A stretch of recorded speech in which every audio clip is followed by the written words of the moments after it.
Hey guys, Bill the Appraiser here with a new episode of A Cubed, as I like to call it, or All About Appraisals. Um, as always, feel free to hit the like button and hit the subscribe button and leave me some comments. If there's things you'd like to see discussed that I haven't discussed yet, then give me some ideas and I'll try to hit that in the next video. The topic today, as it so often is really just about value and kind of, well, where does the value come from in the appraisal? And now I know this sounds like a silly question maybe, but of course it comes from the home itself, it comes from the square footage, it comes from the bed bath count, it comes from the condition, um, amenities being any of the goodies that it might have, such as a front porch, back porch, deck, fence, fireplace, outbuilding, in-ground pool, ADU, an ADU being an apartment or, an extra, some more living space there on the property, things like that. And of course, anything else that might play into it. Could also be, views and such. Is it a mountain view? Is it a water view? Is it a golf view? Things like that. So there's lots of facets, lots of things that play into that. I got some notes here that, truth be told, I don't usually have. I'm usually just doing it kind of off the cuff, off the top of my head, because again, I've been doing this a long time, and I got lots of thoughts on pretty much all these different topics. Occasionally, appraisers who've been at it a while are asked to do an appraisal on a home they've appraised before, and so I think most appraisers are probably like me, that if you see an assignment like that come up, and then you realize, oh, it's been 3 or 4 years, it's almost certainly going to increase in value just on what we call general market appreciation, let alone what the owners have done to the property. That they've probably done improvements, maybe they've got a new roof, they've, updated the kitchen, bedrooms, bathrooms, added square footage, maybe they've bought an adjacent parcel, who knows what, but there's a good chance. But as you shorten that timeline, and all of a sudden you go from maybe 5 years since the appraiser did that last appraisal on the same property to 4 to 3 to 2 to whatever, maybe just a matter of months. Obviously, the shorter the time span, the less likely the value is probably increased in the property's increased in value. And before everyone starts losing their minds over that, it is certainly possible. But with a shorter time span, you're not in all likelihood going to have that general market appreciation, or certainly not as much of it. By the same token, the people could have added a lot of square footage. They could have done complete reno on the whole thing. And so there are things that would increase the value there and change that. But it's not just a question of, oh, every time we get a new appraisal, the value is going to go up. Because when it's all said and done, the comps that an appraiser should use are what they are. That, there's only a finite number of sales out there. And in a perfect world, like I probably said before, the appraiser is going to go in, look for sales in the subdivision if the property is located within a well-defined subdivision. The appraiser, if there are not enough comps in that subdivision, either there just hasn't been much movement, because some subdivisions are very solid, very stable. People move in and they don't leave because they want to be in that subdivision. But at least the appraiser has the wherewithal and the ability to go outside the subdivision if they need to, but only if they need to. Otherwise, that subdivision is probably the best indicator of value for that property. And so the appraiser is probably going to stick to the subdivision unless there's a good reason not to. So yeah, that pool of comparable sales is fairly well absolute. And what I mean by that is, the appraiser is going to go out and search for things potentially, let's say within 10, 15, max, maybe 20% of the various attributes of the subject: age, square footage, lot size, bed bath count, and all those things that roll into it.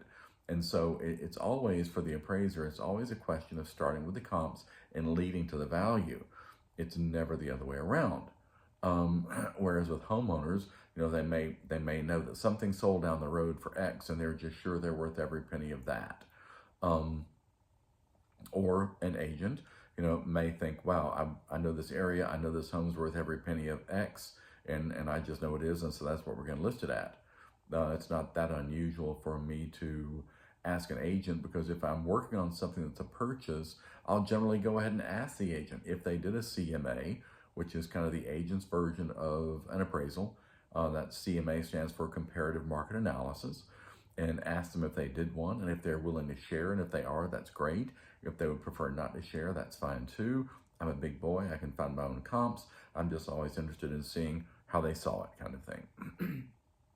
And also, if for some reason, it's not going to work out, if and when I ever need to discuss it with anyone that I'm allowed to discuss it with, just trying to head that off of the past for the people that know the appraiser is not really supposed to talk about the appraisal with anyone except the intended user, which is usually the bank. Then you've got that work in your work file, and you can say, well, no, that wasn't really a comparable. It was a sale, but it was not truly a comparable sale kind of thing. And I discussed that in a previous video, that just because something is a sale does not make it a comparable sale. And I would go ahead and throw this out, that again, compared to agents, for the appraiser, the final estimate of value is really what I call all about the math. Whereas agents, I don't know that they really do a whole lot of math. I think they do. I know they have the ability to pick comparable sales for a particular property, and then they can plug that through their MLS, and it will kick out a CMA, comparative market analysis. And the agent, I suppose, can assign certain values to things. They're adjusting X for square footage differences. They're adjusting X for land differences. They're adjusting X for garage, bay count differences, things like that. But for the appraiser, it truly is all about the math. And so that's one of the reasons why sometimes, if a home is trying to sell for more, I won't say more than it should, because you can always hope for a cash buyer, someone coming from, a different part of the country, different part of the world. They're coming in, they've got money to spend, and they don't really care what the local value is like. They're still comparing it to back home, and maybe the real estate values are much greater back home. And so they're looking at the current property and thinking, wow, this is a deal, this is a steal. As we say, shut up and take my money. They just want into that house before somebody changes their mind. So as far as where does the value come from, just to recap for a second, that's really kind of it.